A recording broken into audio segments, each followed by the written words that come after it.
Phone call എന്നെ അസ്വസ്ഥനാക്കിയിരുന്നു. No, എനിക്കതിന് സാധിക്കില്ല. കിടന്നിട്ട് ഉറക്കം വരുന്നില്ല. മനസ്സിൽ ആ ഡോക്ടറുടെ ഭീതി നിറഞ്ഞ സ്വരമായിരുന്നു.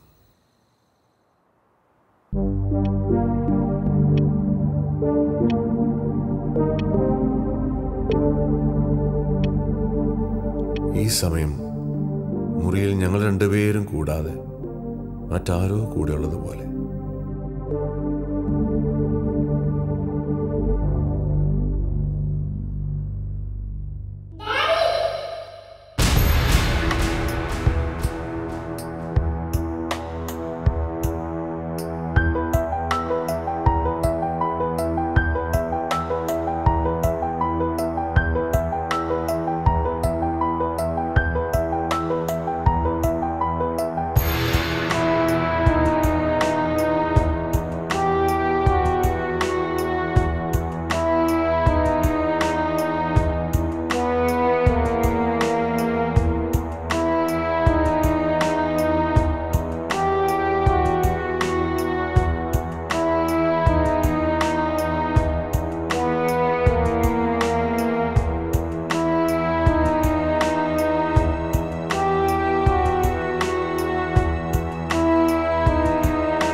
സാധാരണക്കാരനായ ഒരു ബികോം ഡിഗ്രിക്കാരനാണ് ഞാൻ.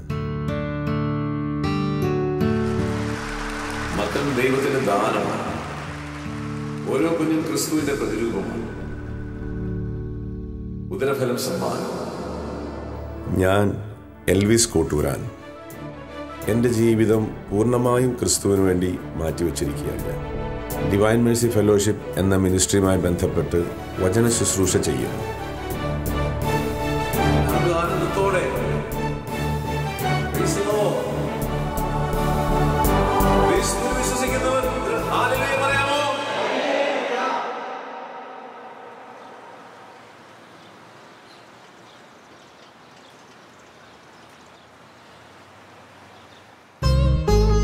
ഇത് എൻ്റെ ഭാര്യ പ്രിയ.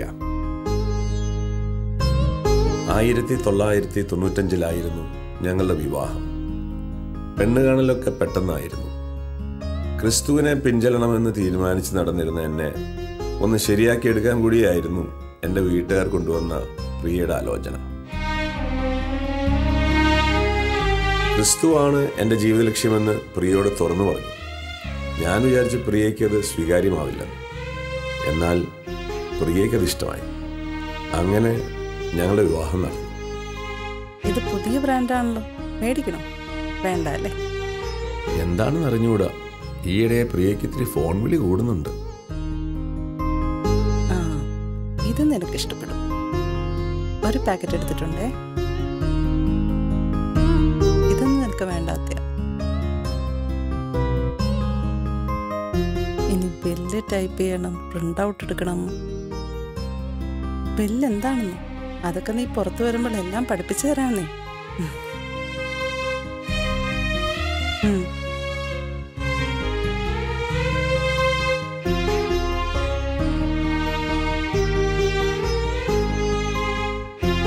ഇനി ഞാൻ പറയുന്നതൊക്കെ ശ്രദ്ധിച്ചു കേട്ടോ. സംശയങ്ങളൊക്കെ പുറകെ മതി കേട്ടോ.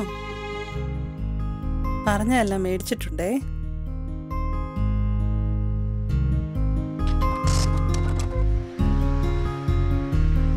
മമ്മി ഓട്ടോ വിളിക്കട്ടെ.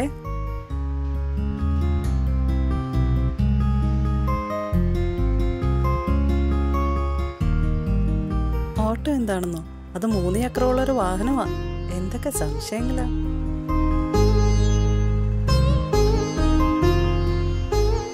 ഇപ്പം ഏകദേശം എറണാകുളത്തിന്റെ ഹൃദയഭാഗത്ത്. ഇനി എറണാകുളം എന്താണെന്ന് ചോദിച്ചേക്കരുത്.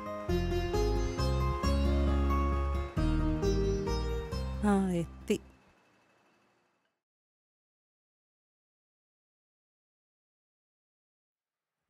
എത്രയായി?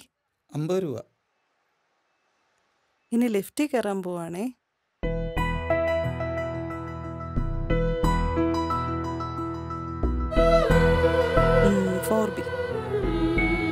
ഇപ്പൊ എത്തൂട്ടോ.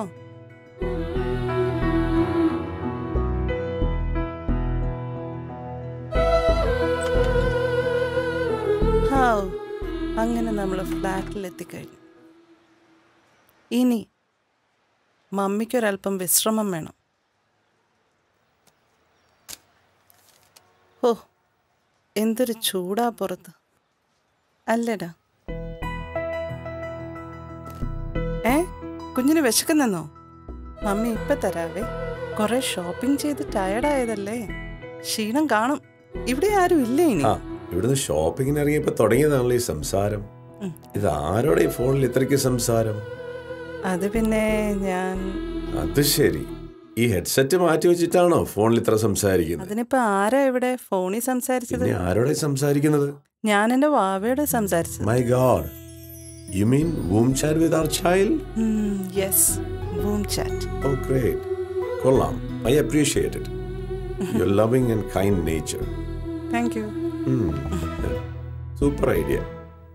നിന്റെ ടെക്നിക്ക് എന്തായാലും കൊള്ളാം, എനിക്കത് ഇഷ്ടപ്പെട്ടു. ആ ഗ്രേപ്പ് ജ്യൂസ് കുടിക്ക്.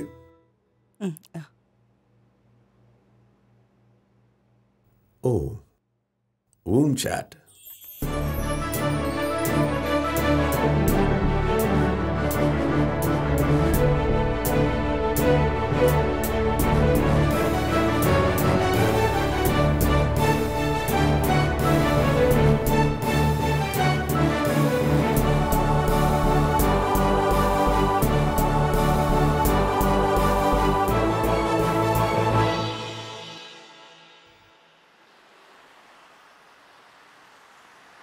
എൻ്റെ ജീവിതം പങ്കുവയ്ക്കുമ്പോൾ, എൻ്റെ ജീവിതത്തിൽ ദൈവം ചൊരിഞ്ഞ കൃപയെക്കുറിച്ച് പങ്കുവയ്ക്കുമ്പോൾ നിങ്ങൾക്കും ഇത് വലിയൊരു ഉൾക്കാഴ്ച നൽകി ഞാൻ വിശ്വസിക്കുകയാണ്.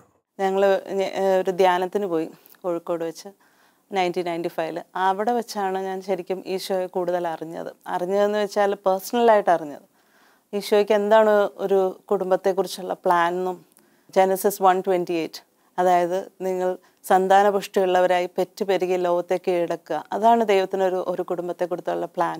അത് മനസ്സിലായതും ബോധ്യപ്പെട്ടതും എനിക്ക് ആ സമയത്താണ്. വേറെ ഒന്നുമല്ല, ദൈവം ആഗ്രഹിക്കുന്ന മക്കളുണ്ടാവണം കുടുംബത്തിൽ, അതായിരുന്നു ദൈവത്തിൻ്റെ പ്ലാൻ. പക്ഷേ അത് ആദ്യം ബോധ്യപ്പെട്ടു എങ്കിലും അത് പയ്യെയാണ് എനിക്കത് ശരിക്കും മനസ്സിലായത്. ദൈവത്തിൻ്റെ ആ ഒരു കരുതലും ദൈവത്തിൻ്റെ പരിപാലനയെല്ലാം, ദൈവം നമ്മളെ പരിപാലിക്കുമെന്നും തക്ക സമയത്ത് എല്ലാം തരുമെന്നും ഒന്നിനും ഒരു കുറവ് വരുത്താതെ പരിപാലിക്കുന്ന ആ ഒരു പ്രൊവിഷൻ മനസ്സിലാക്കിയത് പുറകെയായിരുന്നു.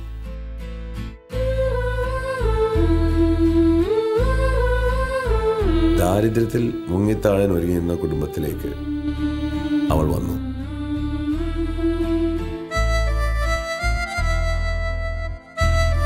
എൽറിയ, അവളാണ് ഞങ്ങളുടെ ആദ്യത്തെ പൊന്നാരക്കുഞ്ഞ്. ഈ കഷ്ടപ്പാടിൻ്റെ ഞെരുക്കത്തിൻ്റെ ഇടയിൽ ദൈവം തന്ന ആദ്യത്തെ സമ്മാനം. ആദ്യത്തെ കുഞ്ഞുണ്ടായ ശേഷമാണ് തമ്പുരാൻ ശരിക്കും ഞങ്ങളുടെ ജീവിതത്തിൽ ഇടപെട്ടത്. തമ്പുരാൻ ഒരു ജോലി തന്നു. ആ ജോലി ഒത്തിരി അനുഗ്രഹമായിരുന്നു ആ സമയത്ത്, കാരണം ഒത്തിരി സാമ്പത്തിക ബുദ്ധിമുട്ട് അനുഭവിച്ച സമയമായിരുന്നു. ജോലി ചെയ്യാനായിട്ട് എൻ്റെ ക്വാളിഫിക്കേഷൻ അറിയാം. 5 വർഷം കൊണ്ട് എഴുതിയെടുത്തൊരു BCom ഡിഗ്രിയാണ്. അതും ഒരു 3rd ക്ലാസ് BCom ഡിഗ്രിയേ ഉള്ളൂ. അത് വെച്ച് പ്രത്യേകിച്ച് നല്ല ജോലിയൊന്നും കിട്ടില്ല. പക്ഷേ കിട്ടുന്ന ജോലി ചെയ്യാൻ തീരുമാനിച്ചു. അങ്ങനെ ആ ജോലിക്ക് ചെല്ലുമ്പോഴാണ് ഒരു ആദ്യത്തെ സാലറി കേട്ടപ്പോൾ തന്നെ ഞാൻ തന്നെ ബോധം കെട്ടുപോയി. 1200 രൂപ തരാമെന്ന് പറഞ്ഞു. ഒരു കമ്പനിയിലെ സെയിൽസ് എക്സിക്യൂട്ടീവായിട്ട് ജോലി ചെയ്യണം. അങ്ങനെ ആ ജോലിയിൽ നിന്ന് മുൻപോട്ട് പോയി ഏകദേശം ഒരു വർഷം കഴിഞ്ഞപ്പോഴത്തേക്കും ഞങ്ങൾക്ക് ദൈവത്തിൻ്റെ രണ്ടാമത്തെ ഒരു സമ്മാനം, രണ്ടാമത്തെ കുഞ്ഞ് ജനിക്കുകയാണ്. ജോവാന എന്നാണ് അവളുടെ പേര്. ജീവിതത്തിലെ കഷ്ടപ്പാടുകളൊക്കെ അതിജീവിക്കാനുള്ള ഒരു പ്രേരക ശക്തി കൂടിയായിരുന്നു ഞങ്ങളുടെ ഈ രണ്ടാമത്തെ മകൾ. ആ കുഞ്ഞ് വരുമ്പോഴും വലിയൊരു ചോദ്യമാണ്. ഒന്നിനെ കൊണ്ട് തന്നെ ജീവിക്കാനായിട്ട് കഷ്ടപ്പെടുന്ന സമയത്താണ് രണ്ടാമത്തെ ഒരു കുഞ്ഞ് വരുന്നത്. അപ്പോൾ ആ ഒരു വലിയ ചാലഞ്ചിങ് സമയമായിരുന്നു. അങ്ങനെ ഇരിക്കുമ്പോഴാണ് ആ രണ്ടാമത്തെ കുഞ്ഞ് പ്രഗ്നൻ്റായി. അപ്പോഴും ചോദ്യങ്ങൾ ഒത്തിരി ഉണ്ട്. ഒരു കുഞ്ഞിനെ തന്നെ കുറച്ച് ഗ്യാപ്പ് ഇട്ടിട്ട് പോരെ, ഇപ്പം തന്നെ വേണോ, ഇങ്ങനെയൊക്കെ ഒത്തിരി ചോദ്യങ്ങളൊക്കെ ലോകവും സമൂഹവും ചോദിക്കുന്നൊരു കാലഘട്ടമാണ്. എങ്കിലും ഞങ്ങൾ ദൈവം തന്ന അതിനെ സ്വീകരിച്ചു. ആ കുഞ്ഞ് പുറത്ത് വന്ന സമയമായപ്പോഴത്തേക്കും എനിക്കൊരു പ്രൊമോഷനായി. ഞങ്ങളുടെ സാമ്പത്തിക നിലയിൽ ഇത്തിരി ഇമ്പ്രൂവ്മെൻ്റായി. കാര്യങ്ങൾ കുറച്ചുകൂടിയൊക്കെ ഒരു ഭേദപ്പെട്ട സ്ഥിതിയായി. എങ്കിലും ഞെരുക്കം തന്നെയാണ്. കാരണം ഒരു 10,000-7,000 രൂപ ലെവലിലേക്ക് മാറിയെന്ന് മാത്രമേ ഉള്ളൂ. ഞാനൊരു അസിസ്റ്റൻറ്റ് മാനേജറായിട്ട് കമ്പനിയിൽ ഉയർച്ചയിലേക്ക് വരികയാണ്.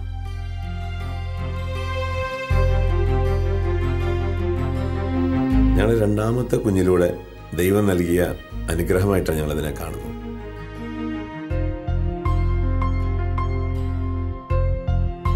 അങ്ങനെ വീണ്ടും മുൻപോട്ട് പോയിക്കൊണ്ടിരിക്കുമ്പോൾ വീണ്ടും അത് സംഭവിക്കുകയാണ്. ഒരു ഗുഡ് ന്യൂസ്, വീണ്ടും ഒരു സദ്വാർത്ത. ഞങ്ങളെ സംബന്ധിച്ച് മാത്രമേ അത് സദ്വാർത്തയുള്ളൂ. നാട്ടുകാർക്കും വീട്ടുകാരെ സംബന്ധിച്ചും അതൊരു ദുരന്ത വാർത്തയാണ്. കാരണം ഒന്നിനെ കൊണ്ട് പോറ്റാൻ പറ്റാത്ത സമയത്ത് മൂന്നാമത്തെ ഒരു കുട്ടി വരികയാണ്. അവൻ്റെ പേരാണ് ക്രിസ്.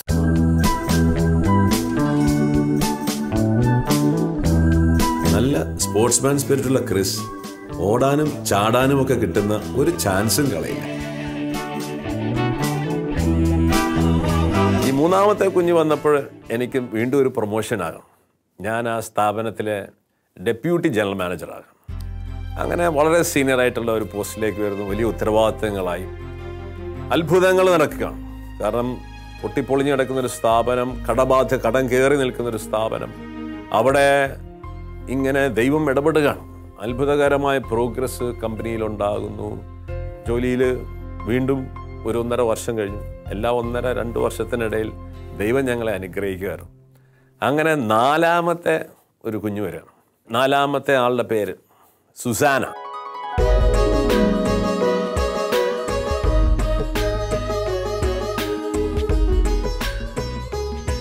ഞങ്ങളുടെ 4ാമത്തെ പൊന്നോമന മകൾ. 4ാമത്തെ കുഞ്ഞ് വന്നപ്പോഴും നാട്ടുകാർക്കൊക്കെ മനസ്സിലായി ഇവരെ ദൈവം അനുഗ്രഹിക്കുന്നുണ്ട്. പിന്നെ വലിയ കംപ്ലൈൻ്റ് ഒന്നും ആരും പറയുന്നില്ല. അവരായി, അവരുടെ ജീവിതമായി. പക്ഷെ 4ാമത്തെ കുഞ്ഞ് വന്നപ്പോഴത്തേക്കും ദൈവത്തിൻ്റെ അടുത്ത പ്രൊവിഷനാണ്. ഞാൻ ആ സ്ഥാപനത്തിലെ ജനറൽ മാനേജറാണ്. കമ്പനിയിൽ അത്ഭുതകരമായ ദൈവം കാര്യങ്ങൾ ഏറ്റെടുത്ത 1 രൂപ പോലും വർക്കിംഗ് ക്യാപിറ്റൽ ഇല്ലാത്തൊരവസ്ഥ. കാരണം കടം കയറി നിൽക്കുകയാണ്.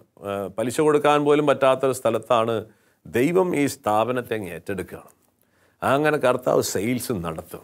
അങ്ങനെ നടക്കുന്ന വഴി ആ വർഷം ആദ്യമായിട്ട് ഞങ്ങൾ ഇന്ത്യയിൽ നമ്പർ 1 പൊസിഷനിലേക്ക് എത്തുകയാണ്. ഏറ്റവും കൂടുതൽ വണ്ടി വിൽക്കുന്ന ഒരു പൊസിഷനിലേക്ക് എത്തുകയാണ്. ആ വർഷം എൻ്റെ ബോസ് ഞങ്ങൾ അന്നത്തെ ഒരു ഡീലർഷിപ്പ് മീറ്റിലൊക്കെ പോയി തിരിച്ചു വന്നു. He was very happy. കാരണം എന്നും കമ്പനിക്കാർ ഞങ്ങളെ തെറി പറയുന്നൊരു സ്വഭാവമാണ്. കാരണം പണമില്ല, കടവും ബാധ്യതയും എല്ലാം. പക്ഷേ ആ വർഷം വലിയ അഭിമാനത്തോടെയാണ് അദ്ദേഹം തിരിച്ചു വന്ന് എന്നോട് പറഞ്ഞു, ഈ വർഷം നമ്മൾ ഒത്തിരി കമ്പനി ആദ്യമായിട്ട് നമ്മൾ ഒത്തിരി അപ്രീഷിയേറ്റ് ചെയ്തു. എനിക്ക് അതിൻ്റെയൊക്കെ ഒരു ഫലമായിട്ടൊരു കാർ എനിക്ക് ഓഫർ ചെയ്യണം. ഒരു ലാൻസർ കാറാണ് എനിക്ക് ഗിഫ്റ്റായി തന്നത്. ഞങ്ങളുടെ കമ്പനിക്ക് വേണ്ടി രാപകൽ കഠിനമായി അധ്വാനിച്ചു.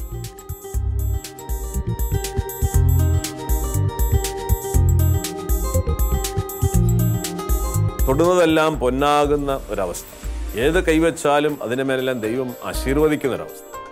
അങ്ങനെ 4 പേരായ കുടുംബമാകുമ്പോഴത്തേക്കും ദൈവത്തിൻ്റെ ഹൃദയം തുറന്ന സ്വർഗം ഞങ്ങളുടെ മുമ്പിൽ തുറക്കപ്പെട്ടു. ദൈവത്തിൻ്റെ സജീവ സാന്നിധ്യം ഞങ്ങളുടെ കുടുംബത്തിൽ അനുഭവിക്കുന്ന നിമിഷങ്ങളായിരുന്നു അത്. 4ാമത്തെ കുഞ്ഞ് വരുമ്പോഴാണ് സ്വർഗം ശരിക്കും തുറക്കുക. കാരണം അവിടെ നിന്നാണ് ദൈവത്തിൻ്റെ ഇന്ന് 1, 2 നമ്മൾ നിർത്തുമ്പോൾ പലപ്പോഴും ഈ സ്വർഗത്തിൻ്റെ വലിയ പ്രൊവിഷൻസ് നഷ്ടപ്പെടുകയാണ്. ഈ 4ാമത്തെ കുഞ്ഞൊരു വലിയ ബ്രേക്ക് ത്രൂ. ഞങ്ങളുടെ മനസ്സിൽ സങ്കല്പിച്ചതിനേക്കാളും മനോഹരമായിരുന്നു. ഇത്രയും നാളും മക്കളുണ്ടാകുന്നത് കണ്ട് വഴക്ക് പറയുകയും ഞങ്ങളെ കുറ്റപ്പെടുത്തുകയും ചെയ്ത ആൾക്കാർ ഇനി എന്നാ അടുത്ത ആൾ വരുന്നതെന്ന് ചോദിക്കുന്ന സിറ്റുവേഷൻ വരെ. കാരണം ഓരോ മക്കളും ഞങ്ങളുടെ ലൈഫിൽ വലിയ പ്രൊമോഷൻസ് വരുന്നു. 4ാമത്തെ കുട്ടി വന്നു കഴിഞ്ഞപ്പോൾ കാറായി, എല്ലാ ജനറൽ മാനേജറായി, ബെസ്റ്റ് മാനേജർ ഇൻ ഇന്ത്യ. ഇതൊക്കെ വലിയ എല്ലാവരും അത്ഭുതത്തോടെ നോക്കി നിൽക്കുന്ന ഒരു സമയമാണ്.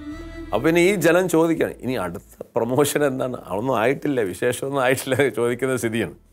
അപ്പോൾ അങ്ങനെ കയറി നിൽക്കുന്ന സമയത്താണ് ഒരു വലിയൊരു പ്രതിസന്ധി വരിക. ഈ മക്കൾ ബിസിനസ് ഏറ്റെടുത്തു. അതിൽ മൂത്ത ആൾ വന്നിട്ട് ചോദിക്കുകയാണ്, മൈ ഡിയർ റെയിൽവേസ്. സാർ വിളിപ്പിച്ച ഞാൻ അങ്ങോട്ട് വരുമായിരുന്നല്ലോ. അതൊന്നും വേണ്ട, ഇരിക്കൽ. Thank you sir. നമ്മുടെ ഈ കമ്പനിയെ നമ്പർ 1 പൊസിഷനിലേക്ക് ഉയർത്തിയ പ്രഗത്ഭൻ. Thank you. അപ്പൻ എപ്പോഴും പറയും ദൈവത്തിൻ്റെ കയ്യൊപ്പ് ലഭിച്ച മനുഷ്യനെന്ന്. പിന്നെ മിസ്റ്റർ എൽവിസ് സാർ, ഈ കമ്പനിക്ക് ഇനി മുതൽ 2 അമരക്കാർ വേണോ?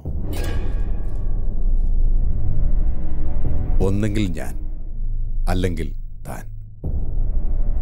തനിക്ക് തീരുമാനിക്കാം.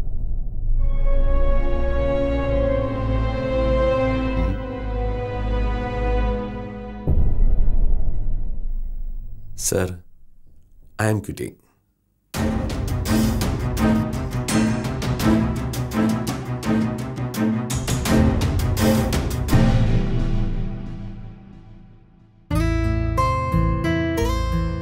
ജോലി പോയതിനേക്കാളും എൻ്റെ മനസ്സിലെ ആശങ്ക എൻ്റെ കുടുംബത്തെക്കുറിച്ചായിരുന്നു. എൻ്റെ മക്കൾ, അവരുടെ പഠനം, ഭക്ഷണം.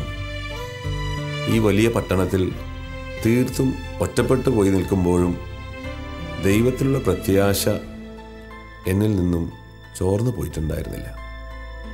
ജോലിയിൽ നിന്ന് ഇറങ്ങി 1-2 ആഴ്ച കഴിഞ്ഞപ്പോൾ വളരെ ദുഃഖകരമായ ഒരു സംഭവം ഉണ്ടാകുകയാണ്. ഞങ്ങളുടെ 5ാമത്തെ കുഞ്ഞ് ഞങ്ങൾക്ക് നഷ്ടമായി.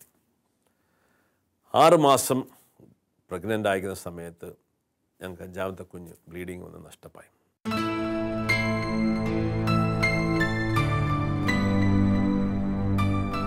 ഒരു സ്ഥലത്ത് ജോലി പോയി, 2ാമത്തെ കുഞ്ഞ് പോയി. അപ്പോൾ ഞങ്ങളെ അനുഗ്രഹിച്ചുകൊണ്ടിരിക്കുന്ന ഒരു ദൈവത്തിൻ്റെ വേറൊരു മുഖം ആൾക്കാരെ കാണുകയാണ്. അപ്പോൾ അവർ പറഞ്ഞു, നിങ്ങളെ ദൈവം കൈവിട്ടു, നിങ്ങൾ ഈ തോന്നിവാസം കളിച്ചടക്കുന്നതുകൊണ്ടാണ് ദൈവം നിങ്ങളെ കുഞ്ഞിനെ പോലും എടുത്തു കളഞ്ഞു, ജോലിയും കളഞ്ഞു. ഇനി ആര് നിങ്ങളെ പരിപാലിക്കും?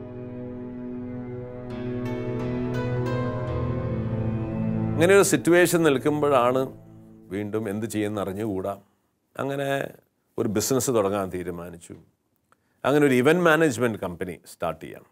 ഈ ഇവൻറ്റ് മാനേജ്മെൻറ്റ് നടക്കുമ്പോൾ എല്ലാ പ്രോഗ്രാമുകളും ഒരു 90% പ്രോഗ്രാമുകൾ ഞായറാഴ്ച ദിവസങ്ങളാണ് വരുന്നത്. അപ്പോൾ അതും വചനത്തിന് എതിരാണ്. കാരണം ഞായറാഴ്ച ദിവസം പരിശുദ്ധമായി ആചരിക്കണം. അന്ന് ജോലിയെടുക്കാൻ പാടില്ല, അധ്വാനിക്കാൻ പാടില്ല, പണം സമ്പാദിക്കാൻ പാടില്ല. അങ്ങനെ വലിയൊരു പ്രതിസന്ധി വന്നു. അത് വലിയൊരു പിരിമുറുക്കം ഉണ്ടാക്കാൻ തുടങ്ങി.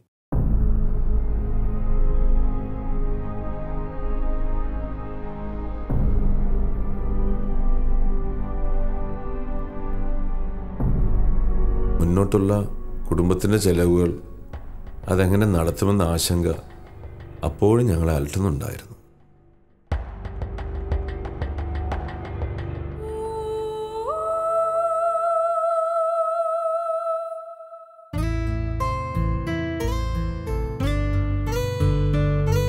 പക്ഷേ ആ സ്നേഹവാനെ തള്ളിക്കളഞ്ഞുള്ള സുഖം വേണ്ട എന്ന തീരുമാനം തന്നെ എടുത്തു.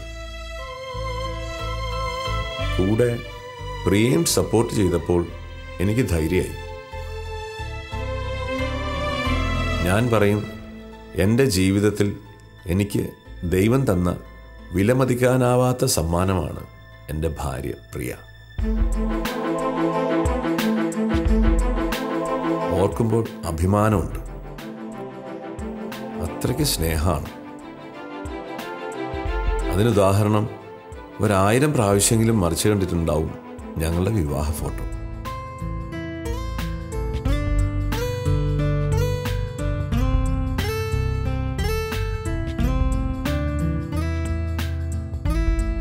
അങ്ങനെ ഞങ്ങൾ രണ്ടുപേരും കൂടി തീരുമാനം എടുത്തു. അങ്ങനെ ഒരു പണം നമുക്ക് വേണ്ട. പക്ഷേ അതിനുശേഷം ഒരിക്കലും ഒരു കുറവുണ്ടായില്ല. കർത്താവ് വളരെ ഭംഗിയായിട്ട് നടത്തിയിട്ടുണ്ട്. കാരണം ദൈവത്തെ ഓണർ ചെയ്യുമ്പം ദൈവം ഓണർ ചെയ്യുന്നുണ്ട്. അങ്ങനെ വീണ്ടും ഒരു 6 മാസം കഴിഞ്ഞപ്പം ദൈവത്തിൻ്റെ അടുത്ത ബ്ലെസ്സിങ് വരികയാണ്. 6ാമത്തെ ഒരു കുഞ്ഞിനെ വീണ്ടും ഗർഭിണിയായി. അങ്ങനെ 6ാമത്തെ കുഞ്ഞ് വരുന്നു.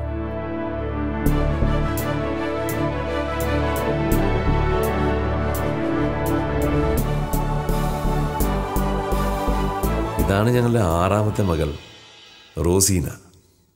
എൻ്റെ പേര് ക്രിസ്. ഞാൻ 6 മക്കളിൽ 3ാമതാണ്. എനിക്ക് ദൈവം 4 പെങ്ങന്മാരാണ് തന്നിരിക്കുന്നത്. 2 ചേച്ചിമാരും 2 അനിയത്തി. ഞങ്ങൾ പണ്ട് ഇങ്ങനെ സ്കൂളിലൊക്കെ പോകുമ്പോൾ എല്ലാവരും ഇങ്ങനെ നോക്കുമായിരുന്നു ഞങ്ങളെ. ഞാനൊരാണും 4 പെണ്ണുങ്ങളും എൻ്റെ കൂടെ ഇങ്ങനെ വരുന്നത്. അപ്പോൾ അതോടെ ഫ്രണ്ട്സ് എല്ലാം എനിക്കൊരു പേരിട്ടു, ഹിറ്റ്ലർ. ഹിറ്റ്ലർ മാധവൻകുട്ടി എന്ന് അവരെന്നെ പിന്നെ വിളിക്കാൻ തുടങ്ങി.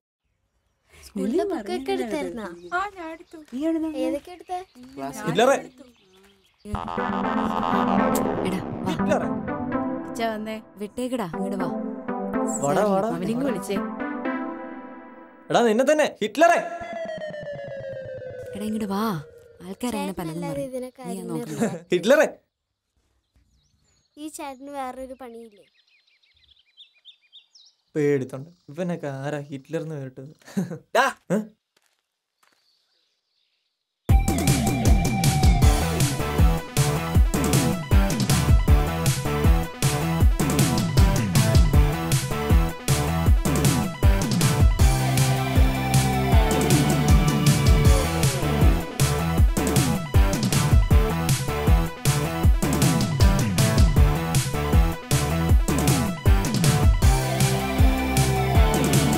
വേണ്ട, അടുക്കരുത്.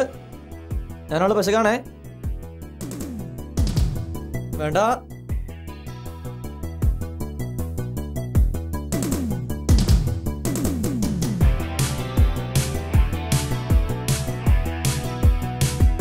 സിസ്റ്റേഴ്സ്, ജസ്റ്റ് വെയിറ്റ്, ഇപ്പൊ വരാം.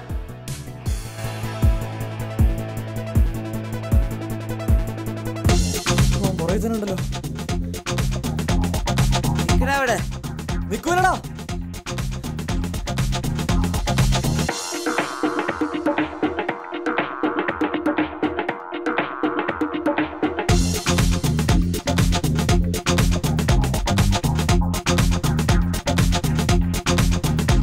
അവിടെ നിക്കടാ. എന്നെ തലാനല്ലേ, പോടാ. നിക്കടാ. ഇല്ലടാ, വഴി തെറ്റിയോ?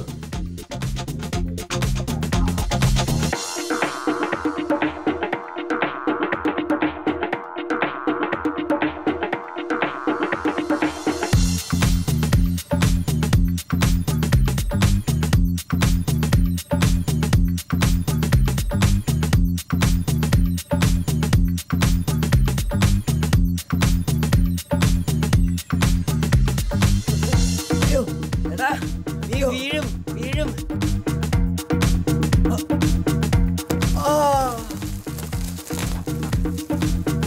നശിപ്പിച്ച്.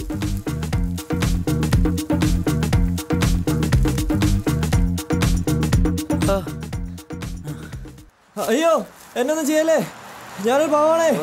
എന്നെ തല്ലല്ലേ. ഇത് റോട്ടായിരുന്നല്ലോ താൻ. തന്നെ തല്ലാനോ ഓടിച്ചിടാനോ അല്ലേ ഞങ്ങൾ വന്നത്. ഇത് തരാനാ ഞങ്ങൾ തിരിച്ചു വന്നത്.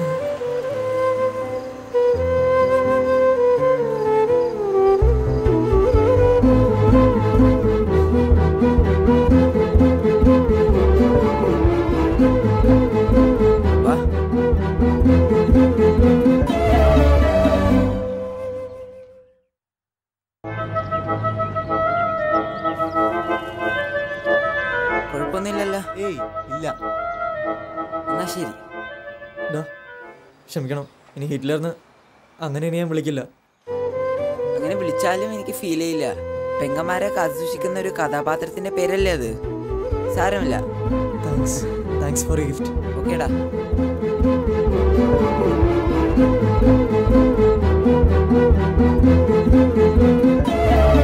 സ്ട്രീറ്റിൽ കൂടി ഓടിയതിന് ഞാൻ കുറെ വഴക്ക് പറഞ്ഞെങ്കിലും അവൻ സ്നേഹത്തിലൂടെ സൗഹൃദം സൃഷ്ടിച്ചതിൽ എനിക്ക് അഭിമാനം തോന്നി.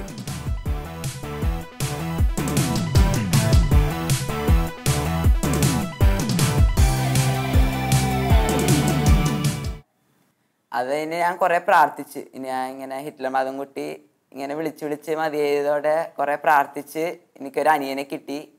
ഐവൻ എന്നാണ് അവൻ്റെ പേര്. അവൻ ദേ ഇവിടെ ഇരിപ്പുണ്ട്. ഇവൻ്റെ പേര് ഐവൻ. ഇവൻ വന്നതോടെ ഞാൻ ഫുൾ ടോട്ടലായിട്ട് ഹാപ്പിയാണ്. ഞങ്ങളുടെ ഫാമിലി മൊത്തം ഇപ്പം ഹാപ്പിയാണ്. 2 ആണുങ്ങളും 4 പെണ്ണുങ്ങളുമാണ് ഇപ്പം ഞങ്ങളുടെ ഫാമിലിയിലുള്ളത്. ആക്ച്വലി അവൻ 6ാമനാണ്. 2 പേര് പോയി. അങ്ങനെ 4 പെൺകുട്ടിയും 2 ആൺകുട്ടികളുമായി സംഗതിയൊക്കെ ഒരു നല്ല ബാലൻസ്ഡായി കുടുംബമൊക്കെ എന്നൊക്കെ എല്ലാവരും പറഞ്ഞു നിൽക്കുന്നു. എങ്കിലും ദൈവം വീണ്ടും വീണ്ടും ഞങ്ങൾക്ക് മക്കളെ തന്നിരുന്നു. അങ്ങനെ 9ാമതൊരാൾ വന്നു. ആ 9 വന്നു. പക്ഷേ 9, 10, 11, 12, 13 ആ 4 കുഞ്ഞുങ്ങൾ 5 കുഞ്ഞുങ്ങൾ ഞങ്ങൾക്ക് 3 മാസത്തിൽ നഷ്ടപ്പെട്ടു.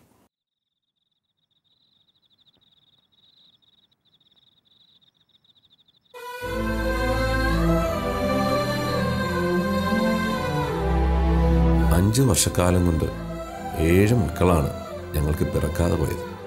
സ്കാനിങ്ങിലാണ് വിവരം അറിഞ്ഞിരുന്നത്.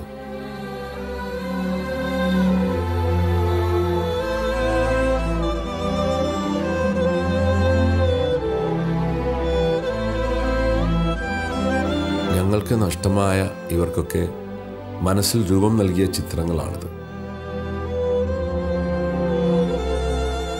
ഓരോരുത്തർക്കും ആത്മന വീട്ടുമാമോദീസ നൽകി പേരുകൾ കൊടുത്തിരുന്നു.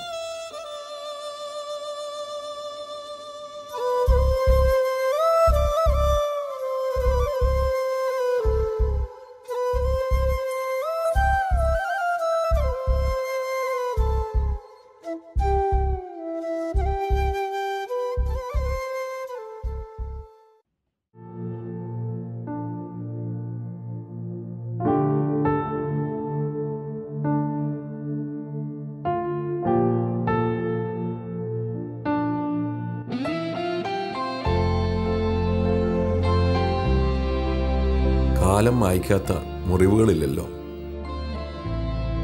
ദിവസങ്ങൾ കഴിഞ്ഞു. എനിക്കെൻ്റെ ഭാര്യയുടെയും കുട്ടികളുടെ സന്തോഷം തിരികെ ലഭിച്ചു.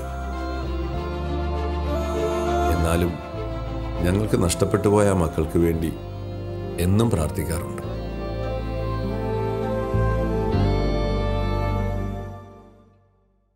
പ്രിയ എപ്പോഴും പറയായിരുന്നു.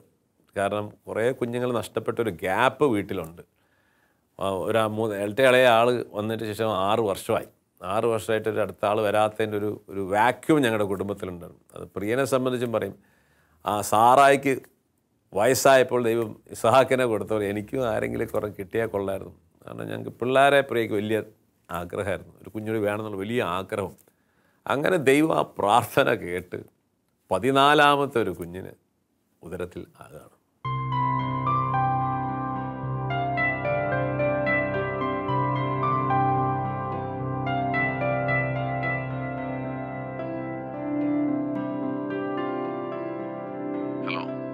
Hello doctor. ഡോക്ടറാണ്. ആ, ഞാൻ എൽവിസ് ആണ്. Mister Elvis. Yes doctor. ഞാൻ സ്കാൻ റിപ്പോർട്ട് പരിശോധിച്ചിരുന്നു. റിപ്പോർട്ടിൽ എന്ത് പറയുന്നു? കുട്ടിയുടെ നില വളരെ ക്രിട്ടിക്കലാണ്. കുഞ്ഞിന്റെ തലയൊട്ടിക്കാണ് കുഴപ്പം. എനിക്ക് പറയാനുള്ളത് അബൌട്ട് ഇറ്റ്. വെറുതെ അതിനെ ഈ ലോകത്ത് കഷ്ടപ്പെടാൻ അനുവദിക്കണം. സോ നാളെ ഹോസ്പിറ്റലിൽ കണ്ടു.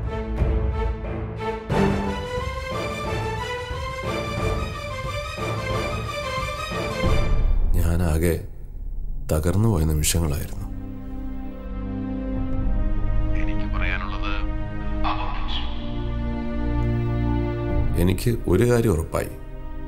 പ്രിയയുടെ ഉള്ളിൽ തുടിക്കുന്ന ആ ദൈവിക ജീവൻ അതെല്ലാം മനസ്സിലാക്കി കഴിഞ്ഞിരിക്കുന്നു.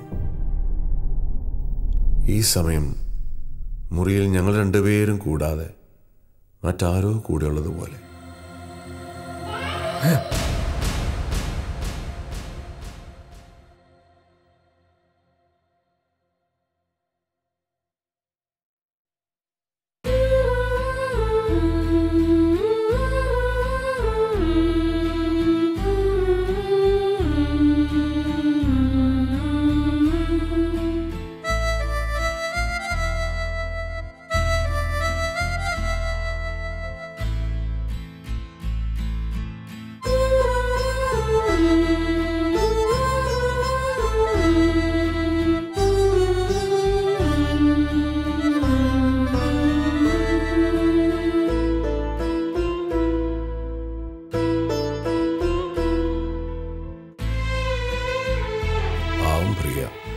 ഇതൊന്നും അറിഞ്ഞിരുന്നില്ല.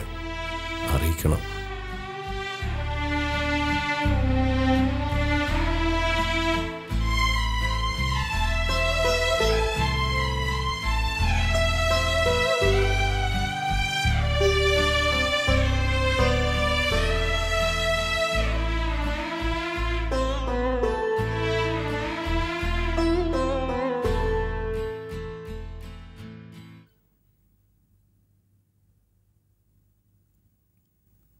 Hello, doctor Preetha?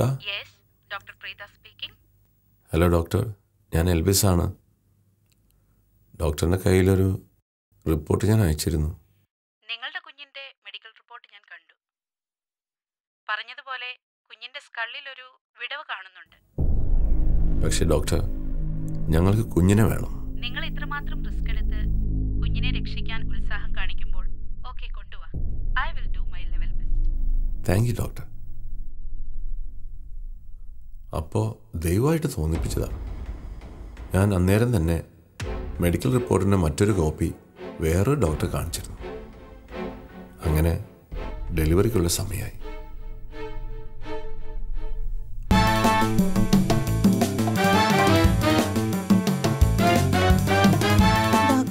ലഡു ഞങ്ങൾക്കൊരു കുഞ്ഞുവാവുണ്ടായി, അതിൻ്റെ. നോ താങ്ക്സ്, എനിക്കൊരു നേരാ നോയമ്പാ. അയ്യോ വേണ്ട മോളെ, ഡോക്ടറുകൾ ഒരു നേരെ കഴിക്കുള്ളൂ, അതുകൊണ്ടാ. എക്സ്ക്യൂസ് മീ, ഞാൻ അതല്ല ഉദ്ദേശിച്ചത്. ഞാൻ ഒരു നേരെ കഴിക്കാണ്ടിരിക്കുള്ളൂ, ബാക്കി 5 നേരം കഴിക്കും. കൊണ്ടവിടെ 1 2 3 4 5 5 times a day. That's my rule. Okay.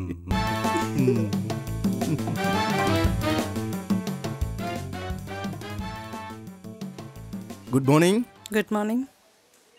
Anaesthesia എടുക്കുന്നതിന് മുമ്പ് പ്രഷർ ഒന്ന് ചെക്ക് ചെയ്തോട്ടെ.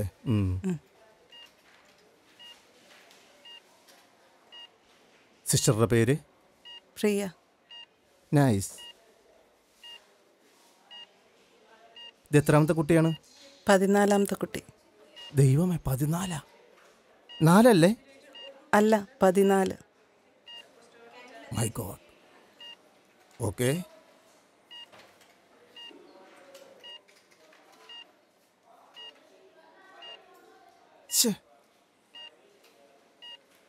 എന്തത്?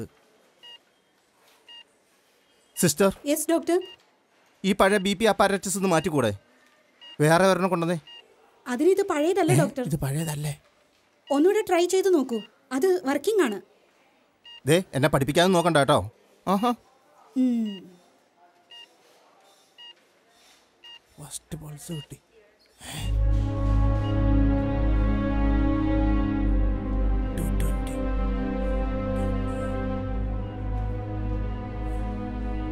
സാധാരണ മനുഷ്യന്റെ പ്രഷറിന്റെ ഇരട്ടി. ഇത്രയും പ്രഷറിൽ എങ്ങനെ ഓപ്പറേഷൻ ചെയ്യാൻ പറ്റും? വെറുതെ പേഷ്യൻറ്റിന് ടെൻഷൻ അടിപ്പിക്കാതെ എങ്ങനെയെങ്കിലും അനസ്തേഷ്യ കൊടുത്ത് ഓപ്പറേഷൻ തിയേറ്ററിൽ വിവരം അറിയിക്കണം നല്ലത്.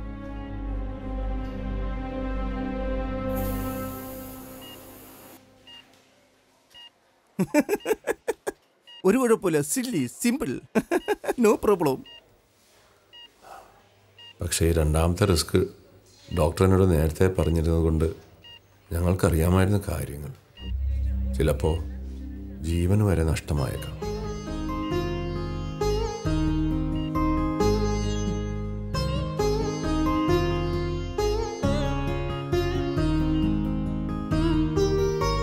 എന്ത് തോന്നുന്നു?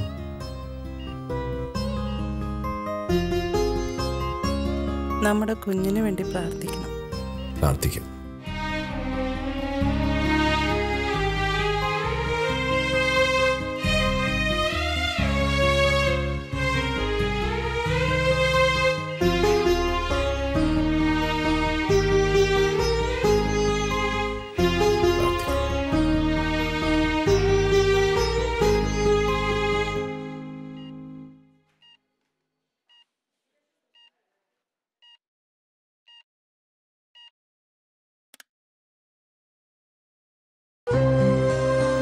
സംഭവിക്കാവുന്ന സംഘർഷഭരിതമായ നിമിഷങ്ങളായിരുന്നു ഓരോ ജപമാല മണികളിലൂടെയും കടന്നുപോയത്. പിന്നെ എൻ്റെ മനസ്സിന് നിയന്ത്രണം കർത്താവിൽ ഭരമേൽപ്പിച്ചു. പ്രിയയും കുഞ്ഞിനെയും മാതാവിൻ്റെ തൃക്കരങ്ങളിൽ സമർപ്പിച്ച് പ്രാർത്ഥിച്ചു.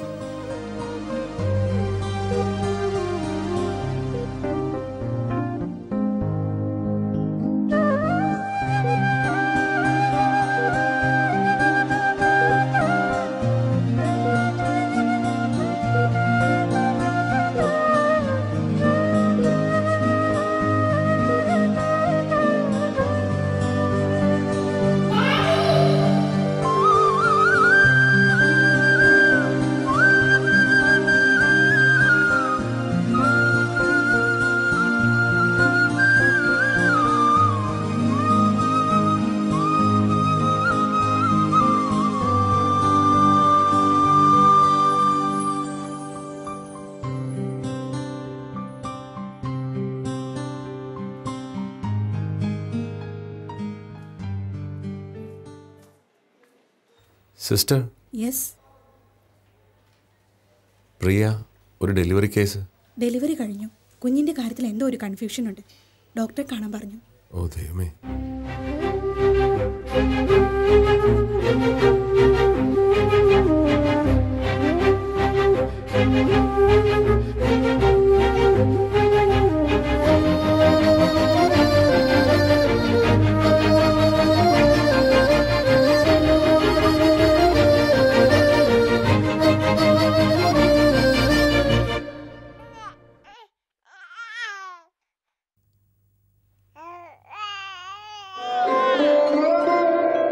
കുഞ്ഞിന്റെ തലയൊട്ടിയിലെ ആ വിടവ് ഇപ്പോൾ കാണുന്നേ ഇല്ല കേട്ടോ.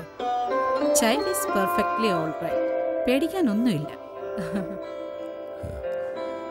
ആ, കൺഗ്രാറ്റുലേഷൻസ് മിസ് റെൽവേസ്. എന്തു പറഞ്ഞാലും ഇതൊരു അത്ഭുതം തന്നെയാ. ദേ നിങ്ങളുടെ 14th മിറാക്കുലസ് ചൈൽഡ്. ചിലവുണ്ട് കേട്ടോ. ശരി.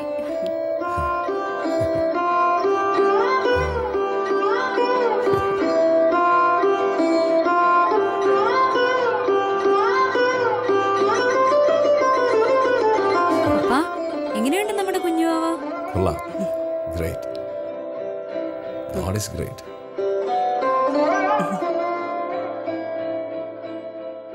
Side please. എൻ്റെ പൊന്നു പെങ്ങളെ, എന്നാലൊരു വല്ലാത്ത പരീക്ഷണമായി പോയിരുന്നു എൻ്റെ ലൈഫിൽ. ഇതേപോലൊരു കേസ് അറ്റൻഡ് ചെയ്തിട്ടുമില്ല, കേട്ടിട്ട് പോലുമില്ല. എങ്ങനെ ഒരു കണക്കിനാ സിസ്റ്ററിന് ഇഞ്ചക്ഷൻ തന്ന് എൻ്റെ ടെൻഷൻ പുറത്ത് കാണിക്കാണ്ട് കൂളായിട്ട് ഞാൻ അഭിനയിച്ചതാ. പിന്നെ ഇനി മേലാൽ ഈ മാതിരി കേസായിട്ട് വന്നു പോരുത്. ഇതൊരു അപേക്ഷയാണ്, പ്ലീസ്. ദൈവം അനുവദിച്ച. എൻ്റെ അമ്മോ. എല്ലാം ദൈവം തീരുമാനിക്കട്ടെ. അപ്പോൾ കൺഗ്രാറ്റ്സ്. താങ്ക്സ്.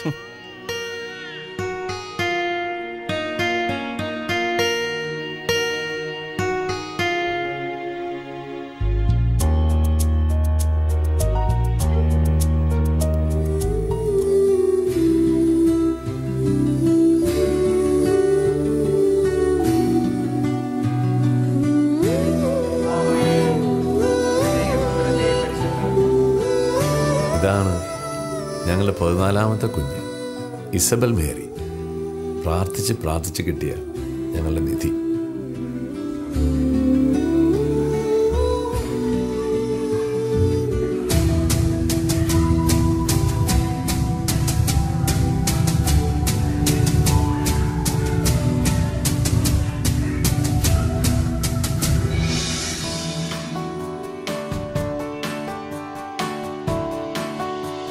എങ്ങനെയുണ്ട് ഞങ്ങളുടെ ഫാമിലി? അങ്ങനെ 7 രത്നങ്ങൾ ഭൂമിയിലും 7 നക്ഷത്രങ്ങൾ സ്വർഗത്തിലും. ഇതാണ് ഞങ്ങളുടെ മനോഹരമായ കുടുംബം. ഇനിയും ഞങ്ങൾ ഒരുക്കമാണ്.